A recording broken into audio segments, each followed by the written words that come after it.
Les fées. Il était une fois une veuve qui avait 2 filles.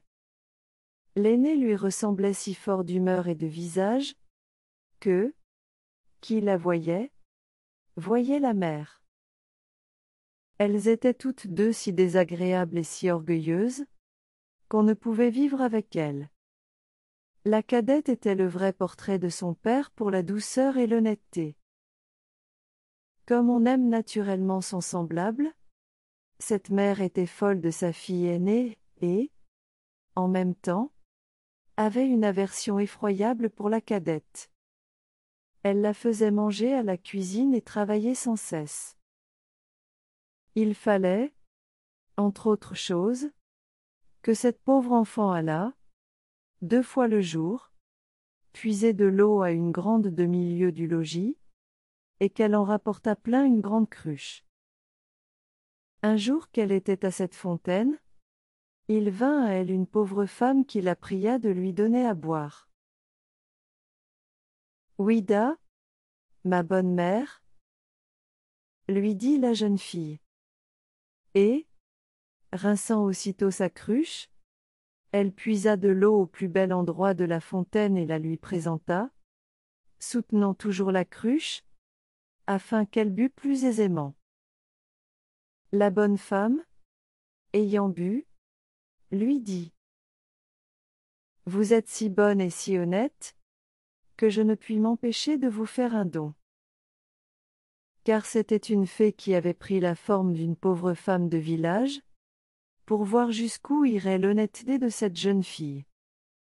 Je vous donne pour don, poursuivit la fée, qu'à chaque parole que vous direz, il vous sortira de la bouche ou une fleur, ou une pierre précieuse. Lorsque cette fille arriva au logis, sa mère la gronda de revenir si tard de la fontaine. « Je vous demande pardon, ma mère, dit cette pauvre fille, d'avoir tardé si longtemps. » Et, en disant ces mots, il lui sortit de la bouche 2 roses, 2 perles et 2 gros diamants. « Que vois-je là ? dit sa mère tout étonnée. Je crois qu'il lui sort de la bouche des perles et des diamants. D'où vient cela, ma fille ? Ce fut là la première fois qu'elle l'appela sa fille. La pauvre enfant lui raconta naïvement tout ce qui lui était arrivé, non sans jeter une infinité de diamants. « Vraiment ? dit la mère. Il faut que j'y envoie ma fille. Tenez, Fanchon, voyez ce qui sort de la bouche de votre sœur, quand elle parle. Ne seriez-vous pas bien aise d'avoir le même don ?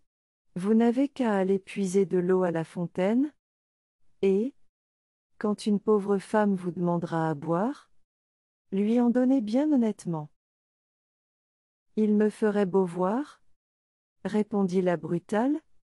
Allez à la fontaine. » « Je veux que vous y alliez, reprit la mère, et tout à l'heure. Elle y alla, mais toujours en grondant.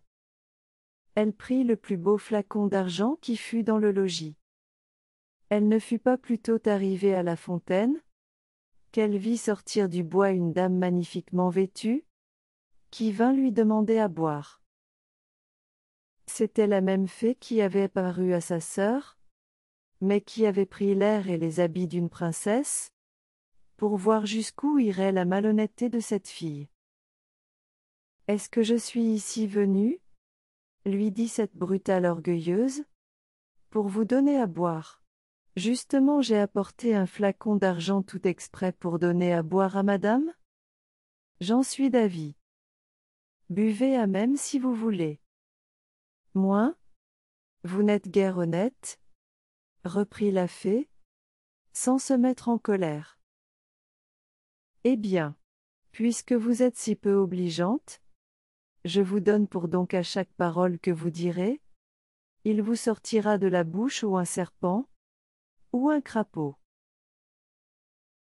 D'abord que sa mère l'aperçut, elle lui cria : Eh bien, ma fille.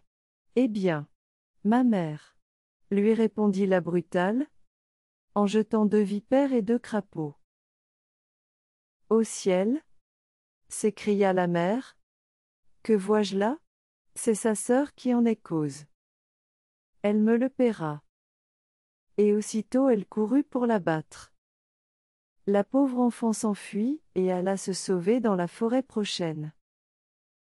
Le fils du roi, qui revenait de la chasse, la rencontra et, la voyant si triste, lui demanda ce qu'elle faisait là toute seule et ce qu'elle avait à pleurer. Hélas, monsieur, c'est ma mère qui m'a chassée du logis. Le fils du roi, qui revenait de la chasse, la rencontra et, la voyant si triste, lui demanda ce qu'elle faisait là toute seule et ce qu'elle avait à pleurer. Hélas, monsieur, c'est ma mère qui m'a chassée du logis. Le fils du roi, qui vit sortir de sa bouche 5 ou 6 perles et autant de diamants, la pria de lui dire d'où cela lui venait. Elle lui conta toute son aventure. Le fils du roi, considérant qu'un tel don valait mieux que tout ce qu'on pouvait donner en mariage à une autre, l'emmena au palais du roi son père, où il l'épousa.